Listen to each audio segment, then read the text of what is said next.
YouTube, how we doing? PPS back. We are ready to roll past the prop. It's the last week of the season, of the regular season, and we're ready to roll back here after a long layoff, probably our longest layoff we've ever had.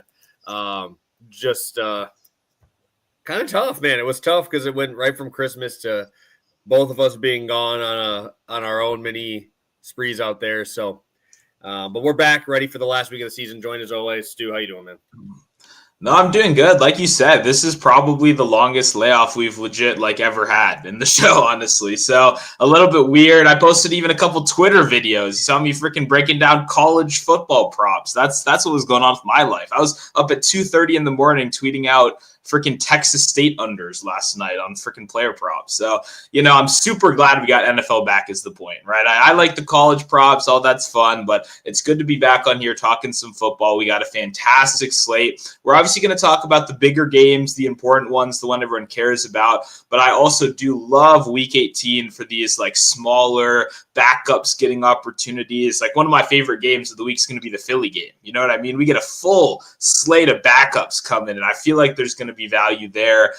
So yeah, definitely excited to talk about it. And if you guys got any questions, make sure to drop them in now. We'll get through them over the course of the show. Yeah, no, it makes it a little bit more interesting for us to try to find some value, whether it's in the DFS streets or here. We can kind of talk quick recap with the 13 of you guys in here. We had a 3-1, I don't want to say show because it wasn't a show, but I know Stu was able to drop those for me while I was out in Florida down there. I will actually pull up that tweet here just so we can have those numbers there. But yeah, it was a good show. Let me pull it up. I'm trying to dig through all your stuff. You had a lot of college football on here, my man. I know we've been doing pretty good. What can I say? No Thursday night football. What was I supposed to do yesterday? Yeah, no, college football's been good. It's been good to me too as well. So here is our updated number here. So on my end, I played almost a max. I played a max bet on Tajay Spears at 85.5. That was my first one for our VIP group in a long time where I played a 3-unit and absolutely hammered it. So shout out Tajay Spears, did it and then got hurt, unfortunately. But happy to see him doing his thing out there. I know Drake London did cash for you as well, I believe. Yeah, and even that's funny you say that. Drake London was my first 1.5 unit play in really since halfway through the season as well. So that was fun. Cashed in prime time, and my Commanders still got the win. The only letdown was obviously Jonnu Smith of the slate, 3.5 receptions. He ended on 3. I did not watch a single second of that game, so I don't know if it was painful. I don't know if it was close, but unfortunate that Mr. Jonnu could not complete the sweep for us. Yeah, because obviously Malik Neighbors did his thing. My biggest DFS win of the week had Malik Neighbors in there. He was so low owned. I didn't have him. I usually always pair him, and I've done it multiple times with shit quarterbacks in New York. This week I didn't, and I would have probably won the whole damn thing with Drew Lock. Yeah, 400, 4 touchdowns, whatever it was. And obviously Ridley got there as well in that same Titans game. Had a decent amount in that Titans game, and they came through for us. So a 3-1 week. Let me finally get rid of this crap off the screen so you don't have to see that anymore. It gets us to 58.44, 19.65 units there, and obviously hoping to cross that 20-unit mark in the last week of the season as we move forward here. So anything you want to talk about from week 17? I didn't watch a ton of games. I watched a few. There was actually a Packer bar in Naples, which was pretty cool. It was wild. It was actually crazier than any bar up here for games outside of if you're in Green Bay. But it was pretty funny because I had so many beer drink deals, and I'm like, oh God, we'll see if these guys can even hang with us. And it was interesting. It was a fun time out there. No, it sounds like it. Yeah, I mean, I got so lucky. That was I had a huge family get together that day. So it kind of ended up right around 10:30, right in the second half of the Commanders-Falcons primetime game. So it worked out perfectly. I missed all the games. I mean, the only good one would have been, the Packers one, which I did not see that one, but I got to see my Commanders. It was a brutal start, all those penalties, it was kind of hard to watch for a little bit. You're starting to think, are we going to give this one away? And then I don't know if you watched the field goal kick where I think every Commanders fan heart just dropped, where it looked like he nailed that 56-yarder. The camera pans out and the dude is like 15 yards short. Like it wasn't even close, but it looked right down the middle. And Young-Ho Koo, he would have made that probably. That guy has been a legendary fantasy kicker over the years. Apparently he can't make any inside of 40 anymore, but past 50, that guy's rock solid. So seeing this backup dude come in and miss, that was great. Then Commanders get the win. Huge game, just so fired up, so much composure from Jane Daniels. Now we get him in the playoffs this year. If they win this week, very interesting. I would love a matchup against the Rams. I don't mind that at all. That would be a lot of fun. I mean, the Eagles fans out there know I don't really want that smoke. I'd prefer to wait as long as possible. The Eagles are a team you don't want to play. The Lions are a team you don't want to play. Outside of that, I think the Commanders can kind of hang with anyone else around here in the NFC. So a Rams matchup would be a lot of fun. I think that's an actually winnable game right there. And I'm just fired up for my team to be in the playoffs. Over 11 freaking wins. What was the win total? 6.5 to start the year? I mean, damn. Going to be a good one. And I do have a long shot in that game a little bit later as well to end the season on a good note. Yeah, I'm interested to see what the Packers do this week here, because obviously they can move. I think the Washington and them are kind of the only ones that can really flip flop, right? But it's crazy to me. Just the Minnesota game can send you to a 5 seed, right? You're fighting for the 1 or the 5. Crazy. I don't know. I almost would rather have the Lions win, because then the Vikings can kind of go out early, because the Packers just can't beat the NFC North. They'll beat everybody else, right? They beat everybody else. I think they're like 10-1 against everybody outside of the North division. So I'm excited for that. Obviously, I hope they get the Rams as well. If not, I just think that's a better matchup. And obviously McVay and him and LaFleur are well-known friends there. But yeah, I think that'll be good. I don't know. I just think the Lions I don't think that offense can shoot out that many times. You know what I'm saying? Especially even if they're at home, right? You get all these dome teams heading over there. I think it's fine. But yeah, I think the Eagles definitely the one that would be toughest. But I'm interested to see the Packers play the Eagles again, right? Because that first game of the year, like in Brazil, and I think 3 people fell over because you couldn't even get – like it was such a bad field. Not saying the Packers would have won the game or anything like that, but it was a good game, right? And that's what you want to see in the playoffs. And so, yeah, I'm excited for that. And hopefully I'm happy that both of our teams made it in. So looking like it's going to be good for us here, at least for Wild Card Weekend, when we get to talk that week as well. Yeah, and both of our teams kind of rock for props. I mean, Washington doesn't have a defense if you haven't been paying any attention, right? We're just going to run up the scoreboard. And I mean, the Packers, especially with some injury stuff, focusing on Josh Jacobs a lot, Romeo Doubs. Like, I mean, that's a fun team to bet as well. So definitely excited for those games. And yeah, hopefully we get there and, we take care of business. Yeah, dude, I couldn't even tell you. I think the Packers are one of the worst teams to bet outside of Jacobs or Love, because they're just passing around so much. But when you have one out, right? So when you have one of the receivers out, then it's nice, because right now, obviously with Watson out, Dobbs is just the man right now. Jaden Reed fell off the planet. So, but there's gonna be one. They'll find their way back and getting him the ball involved as well. So, let's talk some dogs here, Stu. We're heading into week 18. There's a lot of games that obviously don't matter. So maybe that's where you go for some dogs, but where are you looking? We'll go to, let me pull up. We'll go 2.5. 2.5 or higher for the dogs here. Let's start out with that. Yeah, I mean, I'm not going to pick this one, but the Giants being underdogs to the backups is really, really funny. Like, I don't know what to think about that one. That feels almost a little obvious. For me, I'm going to go to the Chiefs at plus 10.5. I think the Chiefs backups are more than competent enough. And once again, they're not going to be resting every single starter. I really wouldn't be surprised if some like Xavier Worthy, even level players got some usage still in the first half, maybe only. Mahomes isn't going to play. Jones isn't going to play. McDuffie, the big names. But I don't know. Carson Wentz is kind of playing for a job as well. He's a solid backup, probably a guy that should be a low-end starter over some of the guys currently starting in the league rather than a backup. And, I think he's going to show it. I think really the only problem is there have been a couple murmurs that they're going to play like their third-string quarterback a little bit at the end of the game. That would kind of suck. I hope that doesn't happen. So I'll probably split my bet in like the first half and then the total, but I do like 10.5.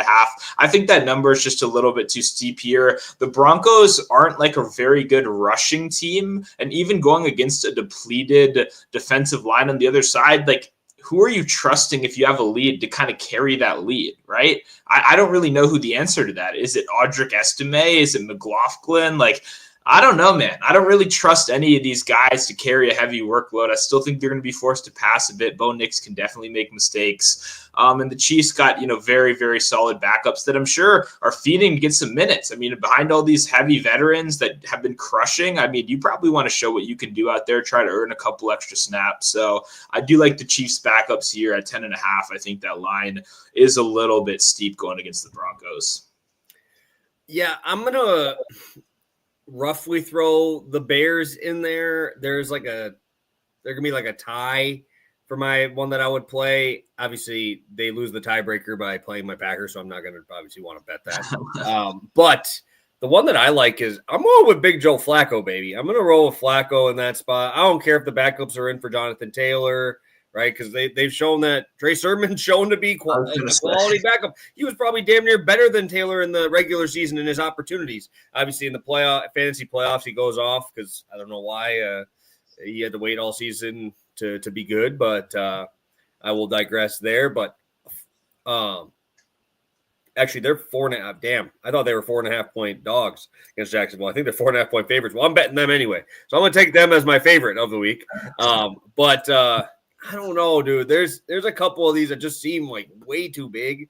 Like, can I possibly like take a 19.5 point dog in the Browns? Like the Browns are they're 20-point dogs. Yeah. Like these guys are still again, going back to your point, a lot of these dudes probably don't play. And they just put on Njoku. They just put Jerome Ford on IR. They got Nick Chubb on IR. Like you're gonna be playing some scrubs here. So I don't think that's going to be my one, but just like I haven't seen a 19.5 point spread in a long time. I think if I had to, give me the Niners. Give me the Niners on the road. 5 points in that spot. 2 backup quarterbacks going at it, right? So should be fun. I don't think that Joshua Dobbs led team should ever be that much as a favorite. So give me that. Yeah, I mean, I don't know. Dobbs is he's an interesting guy. I don't aero scientist, whatever he is. I don't know, smart dude. I like him as a backup. I think Kyler is playing too for the Cardinals. I believe he is. I know he's got some contract incentives.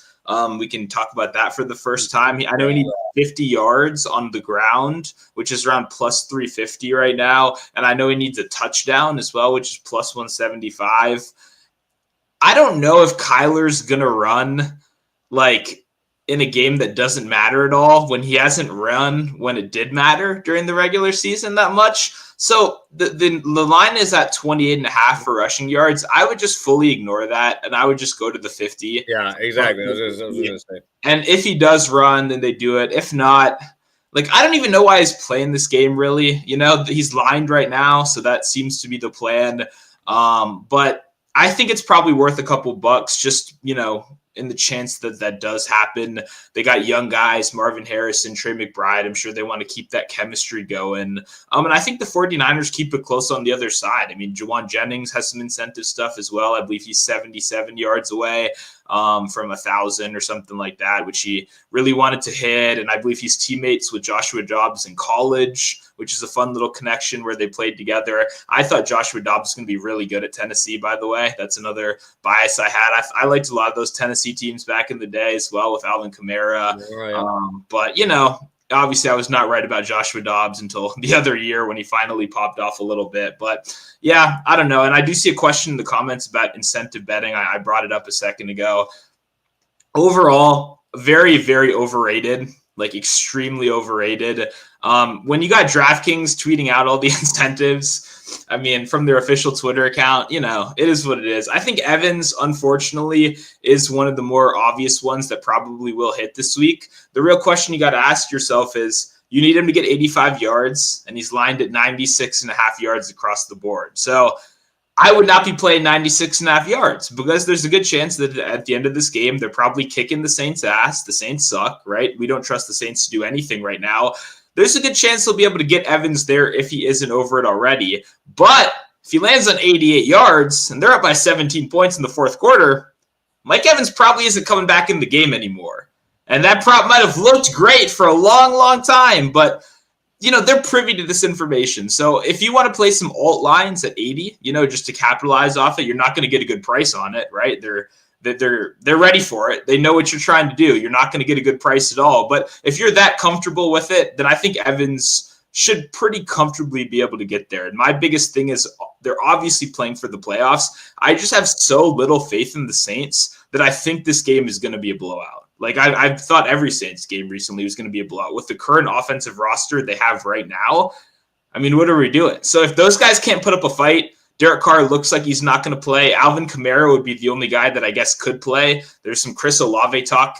Chris Olave's not coming back this week. That would be insane. Alvin Kamara would be the only one, and that would truly make no sense. But if he does play, that would be your one enemy on this prop, is that they keep it close. They can't deviate to the feed Mike Evans game plan. They got to have we need to win this game to make the fucking playoffs game plan. You know what I mean? So that's the number one priority. Making the playoffs is what matters most. But if they're kicking ass, if they're destroying them, then obviously Mike Evans is going to get his. They're going to get him that record, and they're going to celebrate. So alt lines at 80 or maybe live betting or something like that would be how I would approach that.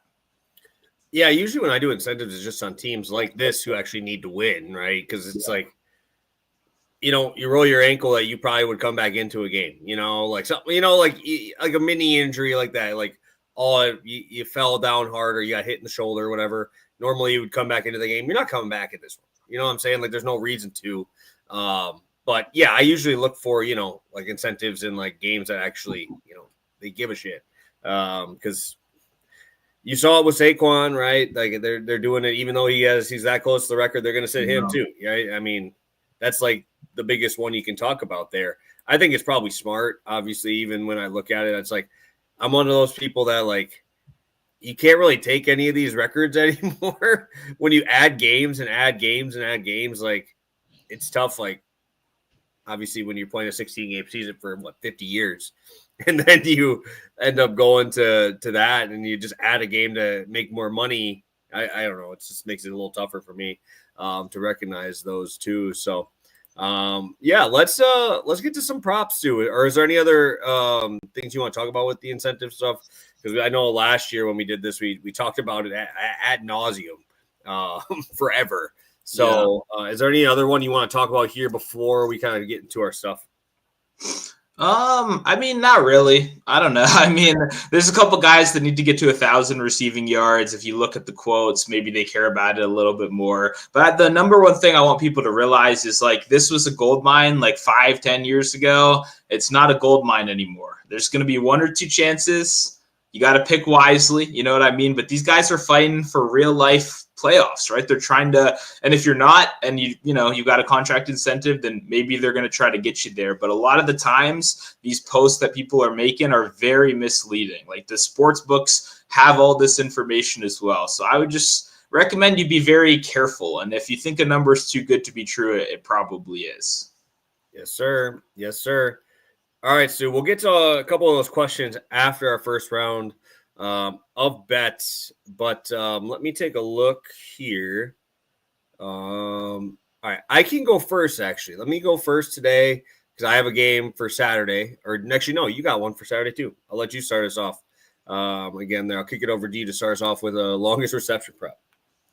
Yeah, I mean, this one is, come on. Like George Pickens, longest reception over 25 and a half. Caesars is the best price in market right now. FanDuel's got 26 and a half. I'd even played up to 27 and a half, which is, I believe, what DraftKings is sitting at right now. Literally every book has a different number for this one of those kind of rare occasions. But Caesars is one of the few books that actually takes real bets, and they have the best number. So it's a pretty solid deal right here. And man, I just really like the spot. I mean, it's hard not to. The Prize Picks last five guys, I'm sure, are all over this one, because when Russell Wilson has been the quarterback, Pickens gone over this in every single game. 100% success rate. Very easy to see why you'd like this one. But I mean, we've been on that since the first start. Like when Russ came in, it was very apparent what they wanted to do with this offense, which is you're going to see a high rush rate. They're going to be top 10 rush rate. They're going to be aggressive on the ground. And then they open things up with plenty of deep shots. And obviously, George Pickens is arguably the best wide receiver in the league in terms of contested catches. He has the most yards on 20-plus yard targets of any player in the NFL so far this year. He's a guy that a 50-50 ball is a 60-40 ball to a guy like him, right? There's not corners in the league, or not very many of them. Maybe a Patrick Surtain, I believe, is the guy who had the most success on him this year. Is really going to be able to hold him down, especially now when you look at this matchup. You look at such a high-scoring game environment here, and a team in the Bengals that hasn't been able to slow anyone down. I mean, they tried to bench Cam Taylor-Britt earlier in this year. The backup was so bad that they had to send him back out there again and say, all right, good luck, buddy. And it hasn't gotten any better. They've been destroyed by wide receiver one after wide receiver one. And what I really like about this, if you go a little bit deeper, these two teams already squared up. This was the game Russ had 414 passing yards, right?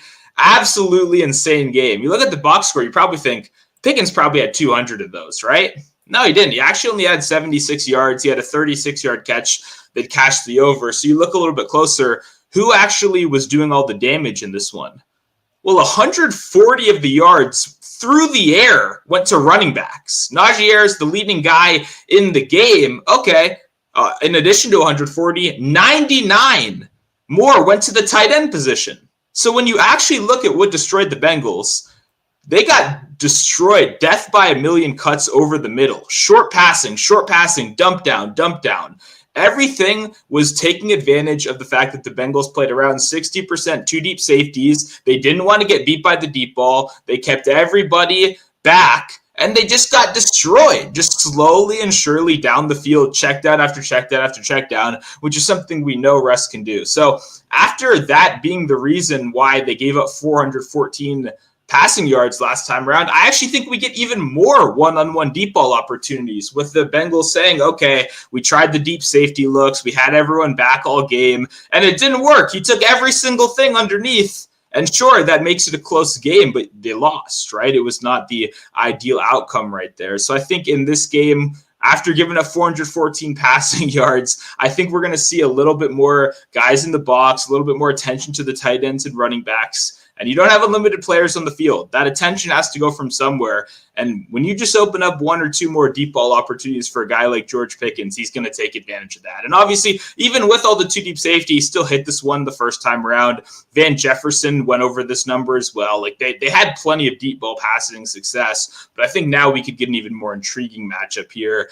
I mean, this Bengals team is so good, right? They're a great offense. They're fun. They score a lot of points, and then you have to match that on the other side of the ball. It's great conditions for scoring right here. And to address any questions, the Steelers would much rather play the Texans in the playoffs than they would the Ravens. I think everyone in the league can pretty much handshake agree on that one right there. They're fighting for seeding. Tomlin is not known to be taking games off. And with how George Pickens acts in the locker room, you think the last thing he'd want to do is piss him off on the last week of the season. So I like Pickens this one. I think he has a very good game, plenty of downfield action. Love the longest reception number. Yeah, I thought that was funny. I obviously not willingly watched ESPN, but when I'm at the gym and it's on, I watched it this morning. It was on when I was lifting over there, and it was what? Oh, George Pickens answered this question weird. Bro, shut the fuck up. How do you not have something else to talk about? Talk hockey. Talk something else. Talk cornhole for all what the fuck are we talking about this dude answering a question weird? Like, what are we doing now, bro? Like, this is crazy, man. Crazy. Like, he said it with a weird tone of voice. What the? Come on, bro. Figure your shit out, man. It's awful, bro. It's pretty he's bad. got like a target on his back the way like a Russell Westbrook would in the NBA, where when you just like people don't like you and they see you do stuff like this, they're just gonna every time you do the most minor thing they don't like, they're just gonna hammer you for it over and over and over again. And obviously Pickens arguing with people on the sideline and all that has gotten all this attention on him, where now anytime, he does anything people don't like, they're going to be all over him. But I'm a big fan of George Pickens. That guy, he rocks. So on the football field especially, and that's all that I really care about. You can push whoever the fuck you want, point in people's faces. I think we should bring all that back. I think it's more fun when the wide receiver and the quarterback fucking hate each other. Let's do it. Let's bring real football back. I think it's hilarious. It's like Russ is probably one of the best people to play with. That dude just fucking takes everything.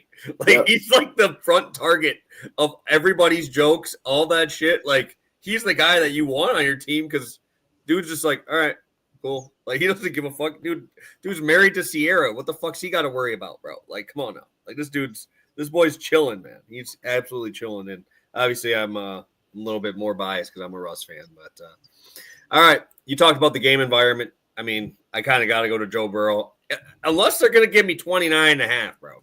I'm betting this over until I die, bro. Like, Joe Burrow has replaced my Tom Brady completions, bro. And I don't – and I feel safe saying this. Like, this dude's going to throw the ball like 40 times, right? 40, I feel like at a minimum, right? We saw him in that first game against the Steelers, 38 pass attempts, got to 28, right? He's been 70+% completion percentage over the last 4 weeks. Every single week, just flying over that number is ridiculous. I really do want to see Chase Brown play just for the dump off equity that he gives you. And also, I don't see them trying to run up the middle with an injured Chase Brown.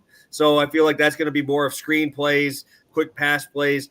I really liked how we were talking about this game. I remember talking about this game with you on the show live. And it's like, who's getting the Porter matchup?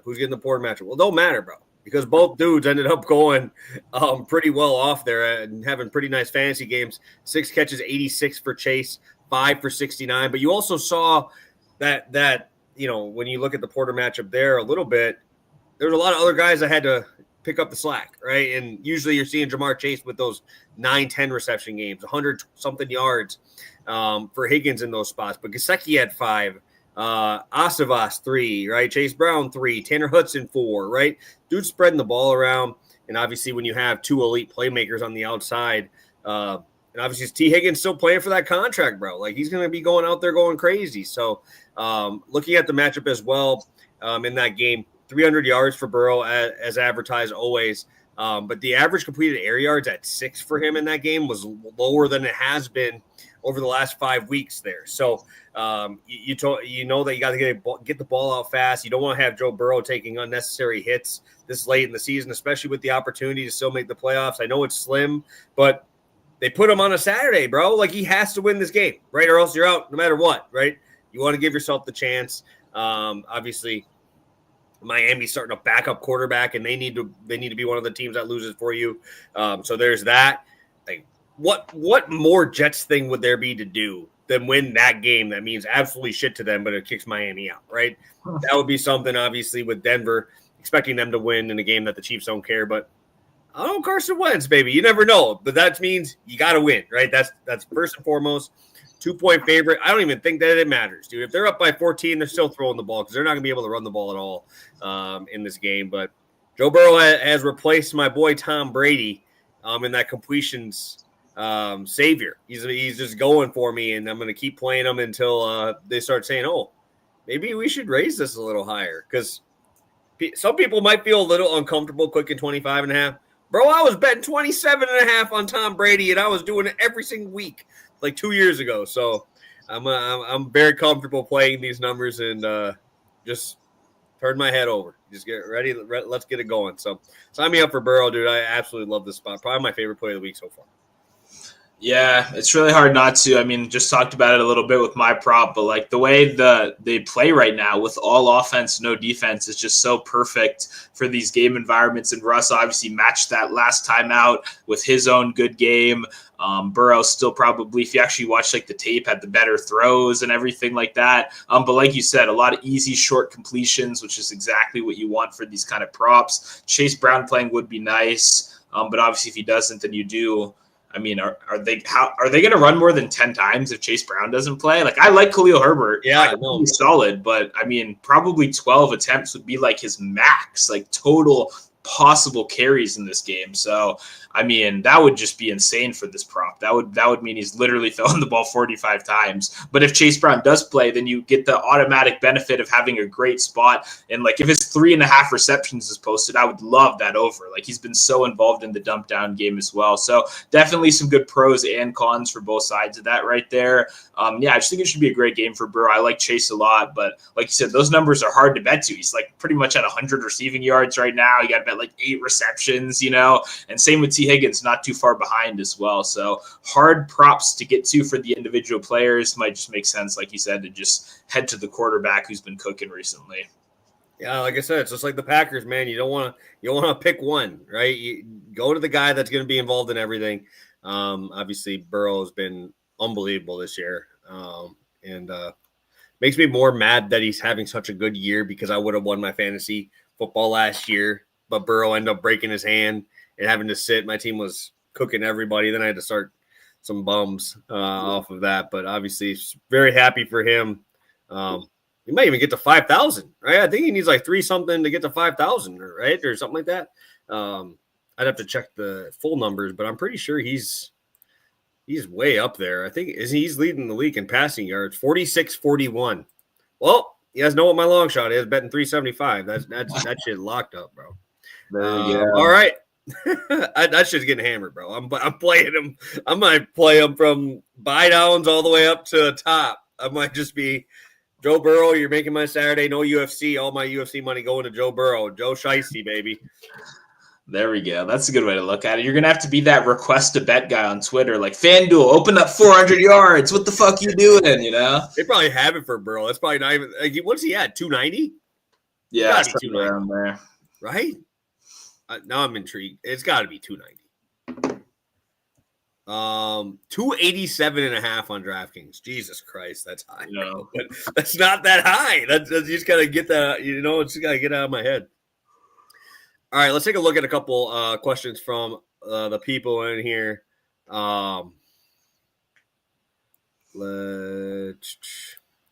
What's up, guys? Our boy Thomas back in the chat. I know Week 18 can be the week of opportunities for backups. Hold your nose, but I'm liking Josh Dobbs rushing an anytime touchdown. Any thoughts on that? Obviously, this is a game that really doesn't matter for either team. Obviously, Dobbs just trying to put tape out, but I mean, couldn't hurt.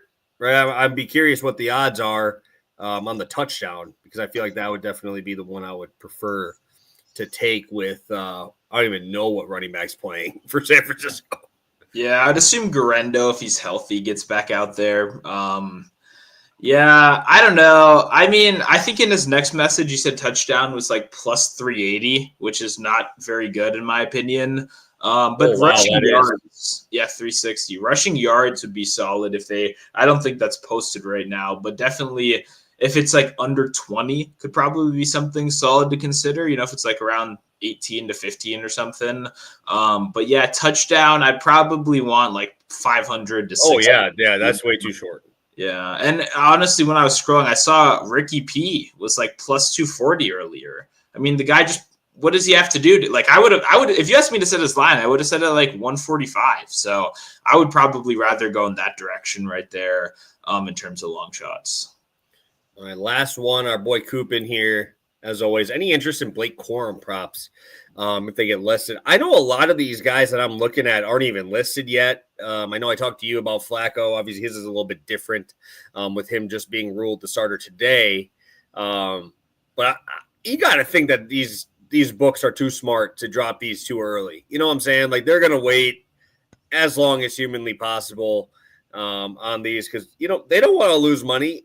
And these I feel like week 18 is the week to just absolutely hammer these dudes when they're sleeping. And I feel like they kind of learned over these last few years. I know you mentioned it already, where it used to be a thing where you can get these incentive guys and you can get these backups, but books are getting smarter too. They're getting a little bit better at it, and not even giving you the opportunity. You know what I'm saying?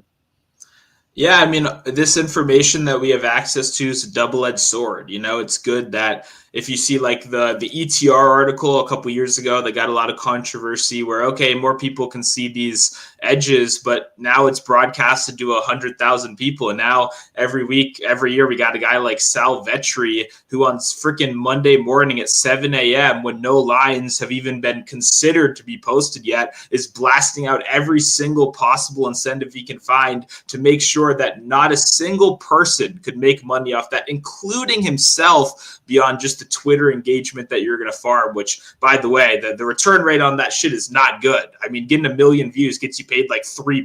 So congrats on that. You fucked over a lot of people and you made yourself $5 or whatever. So it's like, yeah, we have this information now, and now it's getting tweeted from DraftKings official account. So look what that did us all. It's one of those things that, same with the national anthem time for the Super Bowl. It's all fun and games until some guy records it outside, posts it on the internet, and now you're never really getting those numbers again, at least at the limits anymore. So, it is what it is. You just got to keep on finding new things and honestly zig when other people zag. If Mike Evans ends up 105 receiving yards on my shitty offshore book, like it's been over these last couple weeks, I'm going to bet under again, right? And I mean, that's going to be taking advantage in just a different way. So, got to keep your ears and eyes open and try to make sure you're not, if 1 million other people see something, it's probably not going to be too valuable special information for you. Exactly. But long way to say, I like Corum, but you nailed it. We're not getting any fucking good lines on him. McVay, like 3 days ago, was like, I'm excited to see Blake Corum play. The whole world can see that quote now. So touchdowns, the only thing up at plus 110. So, yards will probably be like 70. I bet it comes out really aggressive. So, we'll see what the lines are, but possibly on Corum. Dude, wouldn't it be hilarious if they're like, oh, we still haven't had a running back. I think this is true. I don't know. I saw it like 3 or 4 weeks ago where Kyron Williams was the only running back to score a touchdown this year for the Rams, at least a rushing touchdown. Wouldn't that be hilarious if he has 3 touchdowns on 3 carries and they bring him inside the 5? Kyron doesn't play the whole game. Corum brings him all the way down. They're like, oh, we don't want to play our third string. Kyron, let's just go and see how many touchdowns you can score today. Like, that could be something. That would just be hilarious, bro. Like, every time I've watched the Rams and they're inside the 5, like, it's the tush push. It's that good, dude. I don't know how he does it. Everybody knows what's happening. Everyone in the world knows what's happening. We're handing it off to Kyron Williams, and they still can't stop that shit, bro. It's wild.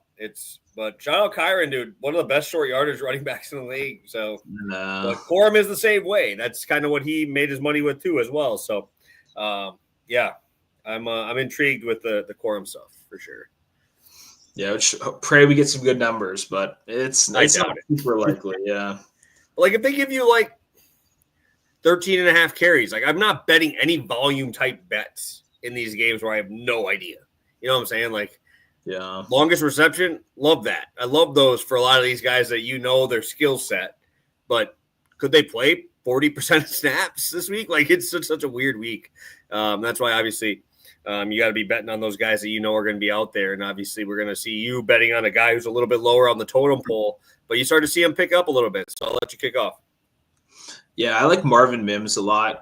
His numbers have actually kind of climbed a little bit over the last hour or so, probably like 31, 32 right now. But I think anything under like 35 is still a really good number for Mims, honestly.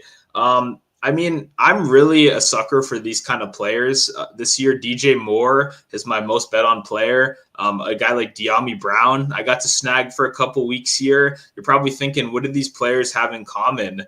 It's very simple. They're all the usage profiles that these guys have is like a gadget plus player in the sense that Marvin Mims is getting targets from the backfield at the line of scrimmage or 30 yards down the field. And there's no in between. There's no diverse route tree. There's no, technical beating guys one-on-one. We're scheming you up very creative ways to get you the ball, and that's what I really like to do. And I mean, if you've watched the show anytime for the last 3 years, you probably heard us talk about wanting to be on the same side as the coaching staff. We want to try to figure out what they're trying to do and try to capitalize off of that. And it's became abundantly clear that despite the fact that Mims is only playing 45% of snaps these last 2 weeks, he still has a 23% first read target share. When he's out there, they're looking to get him the ball. They're looking to get him involved in creative and unique ways, and they're game planning actual touches for him every single week, which is very rare. I mean, in the modern NFL, to get that kind of attention. Obviously, he's one of the most impactful Pro Bowl special teamers. Another guy in that category would be a Turpin over with Dallas, a guy we've bet on a couple times this year as well, where you make such a big impact on special teams. He's a Pro Bowler for the second straight year. That you get these guys touches, right? And we've seen it slowly progress. He was kind of in that 25% range. He's now up to the 45% range. He's coming off his career best game with a couple insane plays in prime time that the whole world got to see. There's been nothing but positive coach speak about this guy for the past 3 weeks from both their offensive coordinator and from Payton himself. For me, it's very hard to see a situation where Mims doesn't continue to stay involved. It's not like they're coming in with the B playbook. You have to burn any good plays you got. You got to win this game. You know what I mean? If you don't win, obviously that's when everything can go wrong for you right here. They need to lock in a win. Cortland Sutton will be the more popular guy, considering he does need, I believe, 82 yards to hit his incentive as well. But I mean, once again, I think there's room for both of these guys to eat in general. But I mean, this is a real game that matters. You know, this is a game they're trying to make the playoffs. They're trying to seal the deal.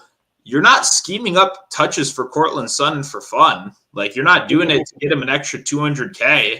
The guy's getting paid freaking $15 million a year. You know what I mean? Like, this is about winning. This is about making the playoffs. It's about coming out with the best possible game plan. And what have they shown us is the past couple weeks? Marvin Mims is definitely a part of that game plan. So a lot of people were on receptions earlier in the week. It's juiced up to minus 160 kind of range. I don't mind receptions because I understand the thinking. Short passes, in the backfield, very simple. But there's that other 20% of targets, that 25% where he's going straight down the field. They're capitalizing off of that speed. Their offensive coordinator talked about it this week that obviously it's nice to see them in the box score, but that's set up by him taking these snaps out of the backfield, by disguising his usages, by getting in motion. They use him in a lot of creative ways, and those are the kind of high-value targets I like to attack. Even if you watched the show last year, Tutu Atwell was another guy that had kind of similar usage. I'm just a huge fan of these gadget kind of players. Mims has really carved out a role for himself. I mean, the guy's got a 35-yard catch alone in 5 of his last 6 coming in. Like, he covered this number in 1 catch in those games. So I think there's going to be enough volume here. I think it's a good game for Mims, and I think he keeps on showing the world that he deserves a spot, as a starting wide receiver on this team. Yes, sir. Yes, sir. Love it. I know I always defer to you when we're looking at those 3 and 4 receiver options.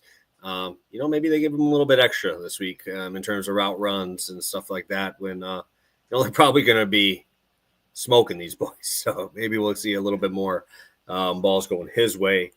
I'm going to the big boy game here for this one. I'm going to be heading to probably I still am baffled by this combo on DraftKings, allowing me to almost get plus money on this spot.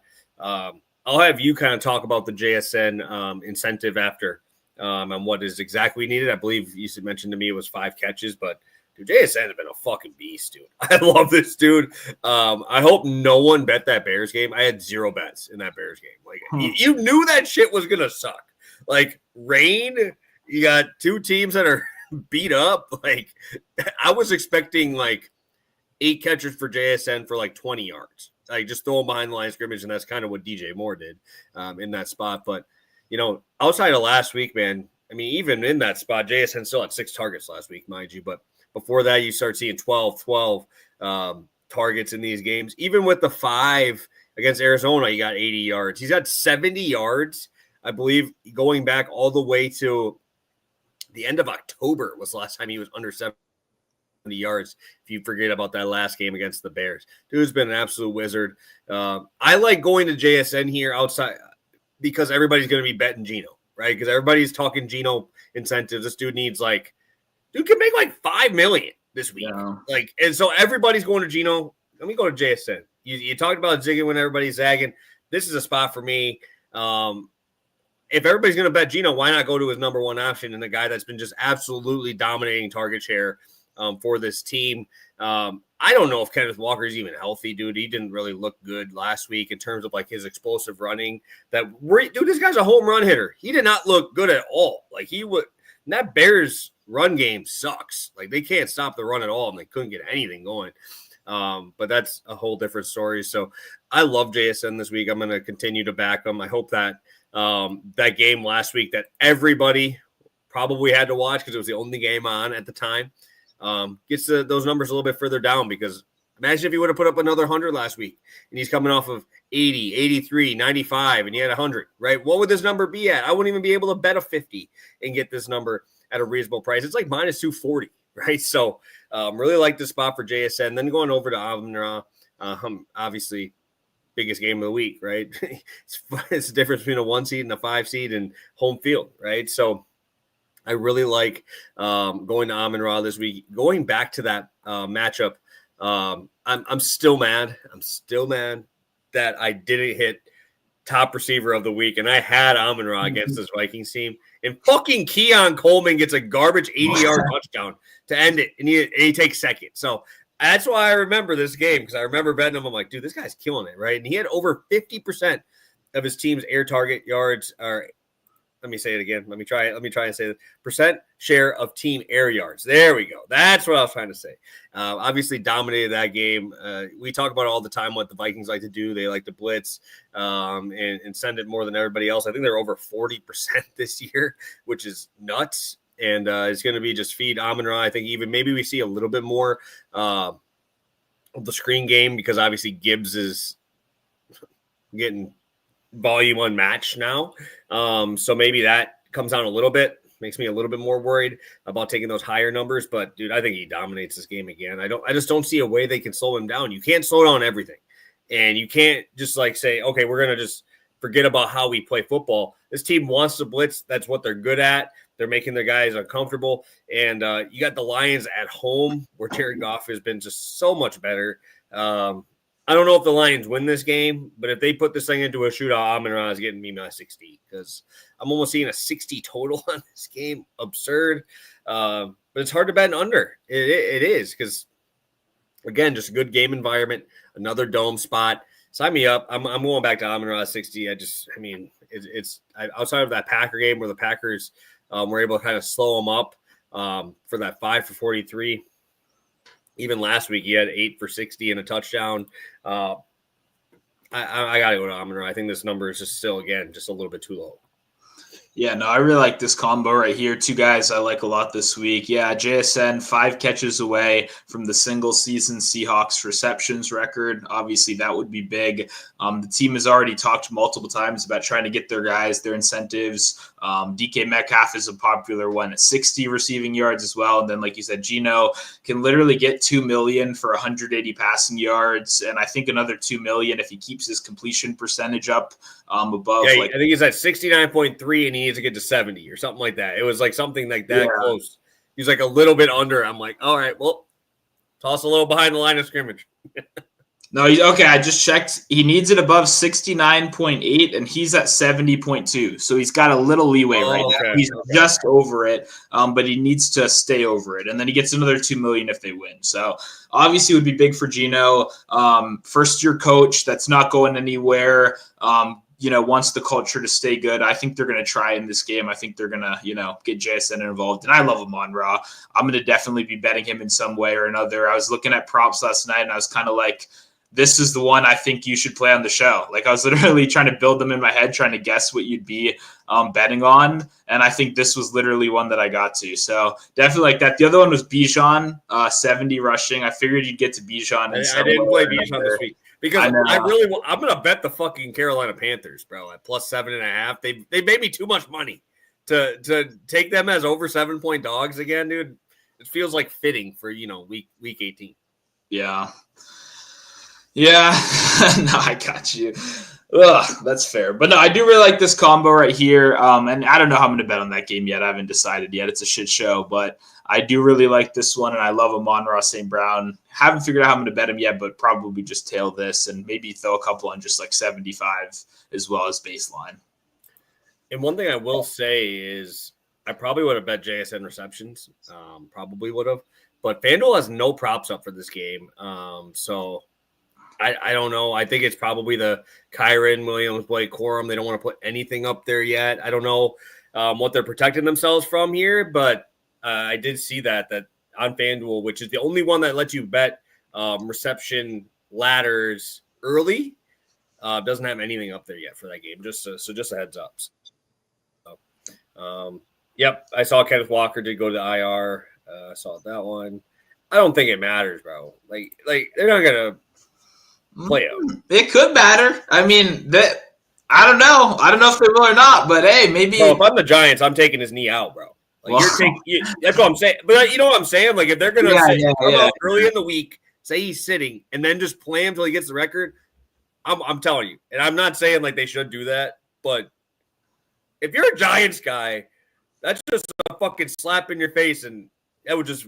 I mean, I'm just saying. Like, that shit's gonna happen. You know that they're gonna fight. Get my rant out of the way too, because this reminds me of something that actually pissed me off more than anything else during this break, which is Twitter fucking melting down over Cam Ward leaving that bowl game at halftime. I love that he did that, bro. I think he has to. I cannot believe people care so much about a guy leaving the fucking Pop-Tart Bowl, man. What the fuck? Bowl, though. They did have some cool shit there. They did. I love the Pop-Tart Bowl, but this isn't the college football playoffs. I mean, what's going on? Half of the country quits on their team 4 weeks before anything started. This guy probably has a meeting with his team. Hey, guys, we want you to get this record. We're going to get you out there the first half, blah, blah, blah.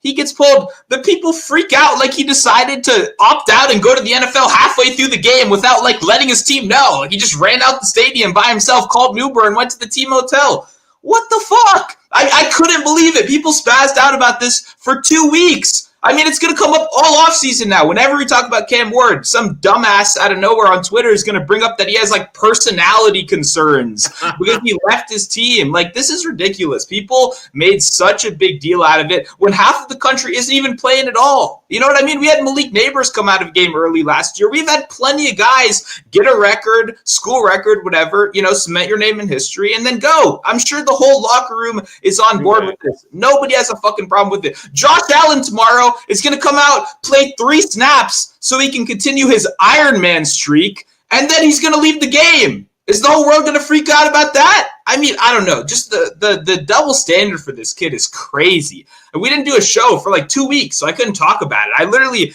oh my God, it's been... You have it written down on some notes somewhere.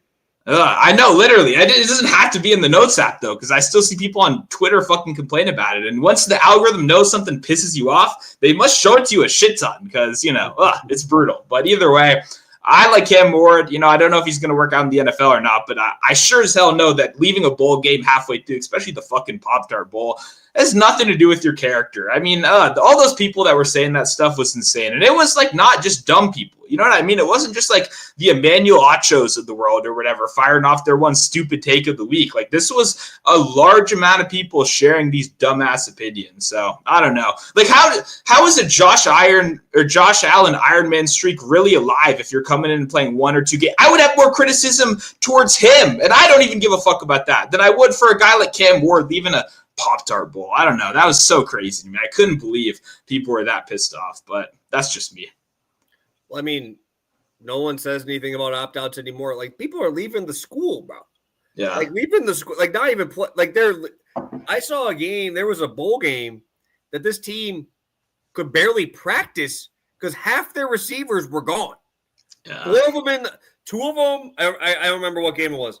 2 of them were draft guys, and 3 of them transferred. So when they were doing their like practice stuff, like running scout team and shit, they couldn't even do it, bro. Yeah. Like you're fucking running some special teamers. Like, How are we not mad about that? At least Cam Ward put on a show. Boy went out there and put on a show. It's because too many people put too much fucking money on it and probably cared too much about it. Right? Like, look at it. Like they didn't need to win that one. The one that I was happy with, I know you cashed on the same guy. Like when you see a coach like Lane Kiffin talking shit, you knew they were going to blow those boys out the water. I think you had Jackson Dart as well. I had Dart. I'm like, they're not. They could be up 50-0. That boy ain't coming out of the game. They're going to make these guys look like shit. Just because all these lower level, like your Boise States and all that ended up losing so badly, you knew Lane Kiffin was going to run those boys out. Like it didn't even matter. Jackson Dart could have said, hey, I want to come out at half. Lane Kiffin's like, no, he ain't coming out. We're going to make these guys look like shit. Like, it was the perfect combo. It was because Lane Kiffin kept tweeting about it. And I thought that shit was hilarious. That was hilarious. Like, people were mad about that too. Like, what are you mad about that? Like, this dude's pissed. And how can you make him, like, every single one of these games, I think there's been like 4 of them that have been blowouts, just absolute blowouts, whether it's first round or second round. But it's like, this dude thought he should have made it. And that team's good. Like, their offense is really fucking good, but you knew they're going to do it. Like, they're just going to try to blow these dudes out the water. Well, and Dart said like 2 weeks ago, he said, I'm playing. And Kiffin's petty as hell. Dart like committed to playing early off the bat. He encouraged his teammates to as well. I mean, it was like, I literally played Dart and the starting 2 receivers. Like, I should have played the tight end and the 3rd string receiver as well, because every single guy went over their prop. Like, it was amazing. Petty ass Kiffin is great. He's hilarious to watch. Like you said, A+ follow on Twitter as well. Just it is. It's funny, great dude. Content in general, hilarious dude. And then Dart's trying to show out to go into the NFL. I mean, freaking Jalen Milroe is projected to go above you, and that dude just put out the worst film in the world like 2 weeks ago. Why don't you go out and throw for 400 yards? Like, it was the most obvious thing in the world. They had his line set at 272 or like 280 by closing, when his regular season line was over 300 in games where he was probably going to the bench halfway through against like Wyoming. So they had the interns were up last night. They figured everyone stopped after the playoff game or something, but that was a nice winner right there, because that early game didn't treat me as well as it should have right there. So it was nice to go strong and end the night well in that late game. Yes, sir. Yes, sir. Stu, let's get a quick recap in. We got a couple minutes left before we get out of here. We got through all the questions already. I haven't seen any other ones in there. If anybody else has any questions, drop those in quickly. I'll kick them over to you, Stu, to start off with our recap. Sounds good. We got George Pickens, longest reception, over 25.5, minus 125 over on Caesars. I'd play that one up to 27.5. Then we got Marvin Mims, over 30.5 receiving yards, minus 110. Gotten steamed a little bit. I'd play that one up to 33.5. Beautiful. I'll be rolling Amon-Ra 60, JSN 50, minus 101 on DraftKings. I do not expect that to stay anywhere relatively close to that. I'm going to have to go over action and track that right now before that shit starts getting hammered. And I also am playing Joe Burrow over 25.5 completions. Sign me up, Joe Shiesty. It's time to go, baby. Ice Burrow. Let's go. I'm ready. I'm back betting on him again. And he's turned into the 2023 Tom Brady for me. So, Stu, I know you mentioned a long shot a little earlier. What is catching your eye there for your long shot? Yeah, I mean, there's a lot of interesting ones. This is the week I'm going to have a lot of long shots on a lot of shitty players, and not all of them will probably hit.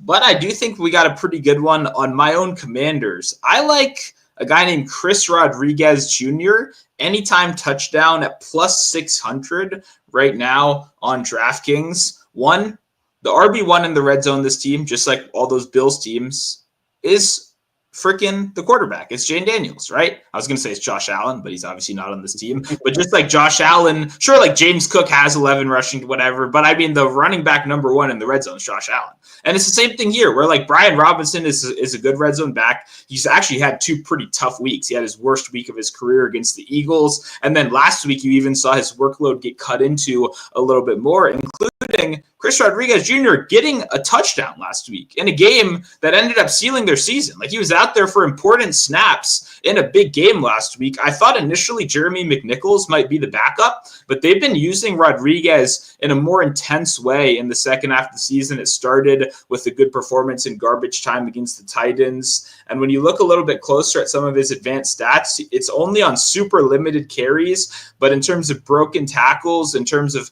like PFF grade and stuff, the rating is fantastic. Like, Rodriguez in his very, very limited work has been very good. And to me, me, it's showing up on tape a little bit more. I think that's why he's earned some of these more important snaps. And now we go into a game where if they're taking care of business, I mean, even if they're not, like they're trying in this game, Washington wants the better seeding. They're definitely going to be trying. We have no clue how much the Cowboys are going to be trying. But even if they're not, I mean, or even if they are, they kind of suck either way. You know what I mean? I don't know if Parsons is going to play. That'll obviously be a big one, kind of how hard the defense is going. There were some early rumors that Trey Lance might be starting in this one, which would be fantastic for Washington's chances of a blowout here. But I think Cooper Rush needs a contract incentive if he plays 100% of snaps in this one. I think he gets like $200K. So it's kind of up in the air. McCarthy hasn't actually, at this moment, at least given any details on who he's actually going to be rolling out and stuff. So it's a bit of a mystery right now. We don't know if we're going to be getting the A team or the B team. The only good news is that I'm not really worried about either of the teams, right, for the Cowboys. And I think Washington should be in a pretty controlled spot. So I like that not only is he kind of surging off of the momentum of Brian Robinson fumbling and struggling a little bit, he's already getting a little bit more involved, but now we also have the blowout potential. We have the up by a score and a half later in the game. And let's see what Chris Rodriguez has got, right? Because Brian Robinson keeps getting hurt. He's had some fumbling stuff. Like, let's see what the backups have got here. And I think Rodriguez at 600 anytime touchdown is a very nice number. What I also did, I played last touchdown at 20-1, and then I played last Commanders touchdown at 15-1 as well, 13-1 on some offshores and stuff. If you don't have Bet365, so I really like it. I think it's a kind of sneaky look right here. Daniels, if they run him in the red zone, I'm going to be screaming. I mean, come on. Like, let the guy hand the ball off, get healthy. You ran like 17 times last week in primetime. You know what I mean? Let's just chill out. Let's be as calm as possible. Let's get Rodriguez some run. I think he's a very sneaky look for some long shot action. Give me the odds one more time there, Stu. Plus 600 on DraftKings. Just so I can get that up there. There we go.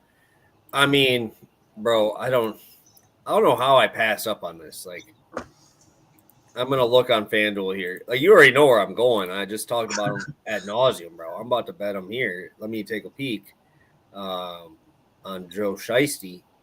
We got him at 350 is almost 400. Joe Burrow to throw for 350 is plus 390, bro. That is absurd, especially when all I need him to do. I think he's going for 4K. I don't think he's going to. Like, I don't think that's like his number one priority here by any means. Obviously, it's winning the game, but you have a beat up running back that got hurt last game who sat out the most important plays of the game. Like, it's so obviously that if he was hurting that bad to not come back in, this isn't something light to worry about here. And like I said, we went up for over 300 in their last game against these guys. I mean, Burrow's kind of just showing like, these numbers are going nuts, bro. Like, it just, I saw somebody tweet, like, it's crazy that Drew Brees was sold for 5K, like, easy, bro, in a game less. Yeah. Like, Burrow's the only guy who's got a chance at 5K this year. Too many options. I think that they're going to be obviously going hard for this one. Pittsburgh's going to be going hard for this one. I think this is one of the few games I actually want to bet on the superstars, and I actually know the talent level of these guys. It's just like, Burrow's like putting himself in MVP conversation, and it's not even like I don't think he's going to win, but the fact that his team might not even probably is not making the playoffs, and this dude is getting that much late hype just shows you, dude. Over 70% completion in the last 4 weeks when his team's needed to win. It's just that defense is so bad. Would it be surprising to see George Pickens go for 140 yards and have 3 big catches that scores? And then have these give them the ball back completely way faster, right? And you're going to see explosive runs, right? This Bengals defense is so bad. Like, I don't think it's like a lot of times for me with Steelers games, it's like these guys can just hold the ball forever, right? Bro, I think that if they give the ball to these running backs, they're probably getting 7, 8 yards on a lot of these carries. Like, they're going to be pushing those 20-yard runs down the field. So, sign me up, Burrow. I'm gonna see you get for your 5,000-yard spot here, dude. I gotta do it. I gotta roll with it. So sign me up. 33-1. Our boy Terrence in here posting that for our combo here. Crazy in these spots. I know you're going a little bit down the board here, a little bit to those guys that'll get a little bit more action, but I mean, Burrow in this spot to push for 5K, like, might not be a contract incentive, but that's writing your name in history, man. So sign me up. Sure. Let's go, Joey. Yeah, no, I like that one as well. It's kind of like we were saying earlier. Like a lot of these guys care about that 1,000-yard mark, or they want to hit these big milestones as well. And Burrow could hit this without it. When you look at last game, freaking Russ had 400, Burrow had 300 himself. I mean, that's not like a crazy take either way. You know what I mean? So I do like the look right there. And in general, yeah, I think there are a lot of fun long shots this weekend.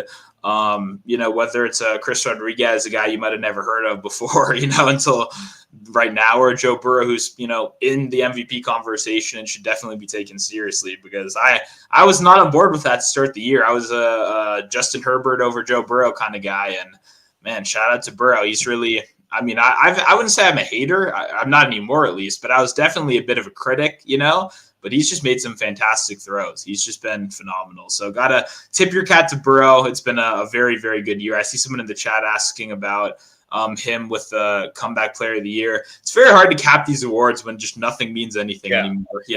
I don't look at those, unfortunately. There's like rules. I know there are rules to these awards, but they're not like official rules. That's the problem. They're like suggestions. Yeah. So I don't know. I'll say I feel like they obviously don't give Burrow MVP, so they want to give him something. You know what I mean? So I think comeback player of the year would make sense, but it's obviously Darnold getting all that hype now, coming back from being bad, as they say. I don't know. It's going to be a tough one. So I don't have any money involved in it. I'll wish you the best of luck, whatever your side you're on right there. And I see Fantasy Better Under has Mercedes Lewis 30-1 anytime touchdown. That would be a sick call. That would be very hilarious. Obviously, they're playing the Packers. He plays for the Bears. It's just the Packers are kind of good against tight ends. They're bad against those running backs. Right? Are the Packers also maybe I don't even know who's playing. Like, obviously, there's that. But could I see him being lined up as fullback and run one in? Maybe I could see that. Because they don't have a fullback and they don't use it. But I could definitely see that in this spot. Obviously, I can't imagine playing another year either. Let's do one more. I'm seeing one last question here that I missed. Have to check out Freiermuth yards versus the Bengals, a FanDuel Hall of Famer. It's been a system play for me a few years now. I'm assuming he's probably had some good games against the Bengals. Obviously, you're on the Pickens side. Is there anything would you be wanting to go there? Or is it more sticking to Pickens and maybe some of the running backs? No, I don't mind it at all. I mean, last game, like I said, the tight ends combined for 99 receiving yards. Pruitt had 22. Darnell had 10 as well, in addition to a very good Freiermuth game. So he should keep eating over the middle. It's just kind of what he does. Very simple completions. The only problem is I do hate that they use all those different tight ends. Like literally Pruitt, freaking Hayward, and Darnell all get targets on a weekly basis, which drives me fucking insane. It's a better, when you get the fourth string tight end out there, it's what are we doing? But no, I do like Freiermuth. He should have a good game. Very nice. All right, Stu, anything else for the people? We got everything out here. I know it's been a while since we popped on, so a little bit longer. Anything else? Yeah, let's see. I dropped a couple other long shots. I'll probably make a list by the end of the week and get a couple more up here. I like Carson Steele anytime touchdown for Kansas City at 390. DraftKings is really the only book posting most of these, by the way. We don't know who's playing for Kansas City, so it's kind of just using your intuition here. Sure, maybe Kareem Hunt steals them, but guess what? Kareem Hunt is also plus 370. I'm not sure why they'd use Kareem Hunt that much. You'd think they'd want to look at some of their younger guys like a Carson Steele, who they kind of talked about his red zone usage earlier in the season. I think that could be an appealing guy to target for a touchdown look right there. And then even, I don't know if Worthy plays or not, but if Worthy does play, 500 for a touchdown is awesome. It really is. They've been giving him a rushing touch per game over his last 3 in the end zone. So you're going to have to probably wait a little closer to tip on that one to see if we actually get any news. But that one would be really fun. The last one I'll mention, we're going to go to the Browns.